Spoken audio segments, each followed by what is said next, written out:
Hi friends, welcome back to my channel వంటలు ముచ్చట్లు. నేను my Lakshmi.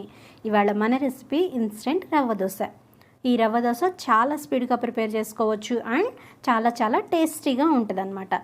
ఇంకెందుకండి let's start the procedure. దీనికోసం నేను ఒక మిక్సింగ్ బౌల్ తీసుకొని ఫస్ట్ ఒక 1.5 కప్పు బొంబాయి రవ్వ అండ్ ఒక అరకప్పు గోధుమ పిండి యాడ్ చేస్తున్నానండి. ఈ రెండు బాగా మిక్స్ అయ్యేలా కలుపుకొని ఇందులో నేను పెరుగు యాడ్ చేస్తున్నానండి. ముందుగా అయితే 1 స్పూను పెరుగు యాడ్ చేస్తున్నాను, మీగడ వేస్తున్నాను అండ్ మిగతా 3 స్పూన్లు పెరుగు యాడ్ చేస్తున్నాను. ఈ పెరుగు వేయడం వలన దోశ చాలా కమ్మగా ఉంటుంది, అంటే టేస్ట్ అయితే చాలా బాగుంటుందండి. మస్ట్ అండ్ షుడ్గా మీగడ అయితే మాత్రం ఇంపార్టెంట్ అండి. పెరుగుతో పాటుగా దీనిలోకి 1.5 స్పూను ఉప్పు కూడా వేసుకొని చక్కగా ఇవన్నీ పట్టేలాగా రవ్వకి ఇవన్నీ పట్టేలాగా చక్కగా కలుపుకోవాలి.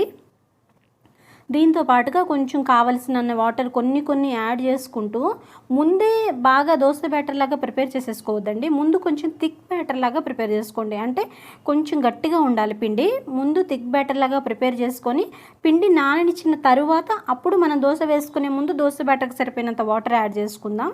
ముందుగా అయితే ఇదిగో చూసారా, ఇలా థిక్ బ్యాటర్ లాగా ప్రిపేర్ చేసుకొని దీన్ని మనం కొంచెం సేపు పిండిని అలా వదిలేసేసేయాలి, నాననివ్వాలి. అప్పుడు మాత్రమే మనకి పిండి చాలా బాగా వస్తుంది అనమాట.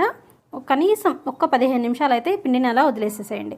15 నిమిషాలు అయిన తర్వాత ఇప్పుడు కొన్ని వాటర్ యాడ్ చేసుకొని చక్కగా పిండిని చాలా దోశ బ్యాటర్ లాగా ప్రిపేర్ చేసుకుందాం. స్టవ్ మీద పెనం పెట్టేసుకున్నాను. పెనం కొంచెం హీట్ అయింది. ఇప్పుడు ఇలా స్ప్రెడ్ చేసుకోవాలండి దోశని. అంటే ఇలా వేస్తే చక్కగా ఇలా బబుల్స్ లాగా రావాలి. అప్పుడే మీకు ఈ దోశ చాలా స్పంజీగా అండ్ చాలా టేస్టీగా వస్తుంది. ఖచ్చితంగా ఈ దోశ బ్యాటర్ ఈ టైప్లో ఉండాలన్నమాట. ఇప్పుడు దీంట్లో కొంచెం ఆయిల్ యాడ్ చేసుకొని దోశ బాగా కాలిన తర్వాత ఫ్లిప్ చేసుకుందాం.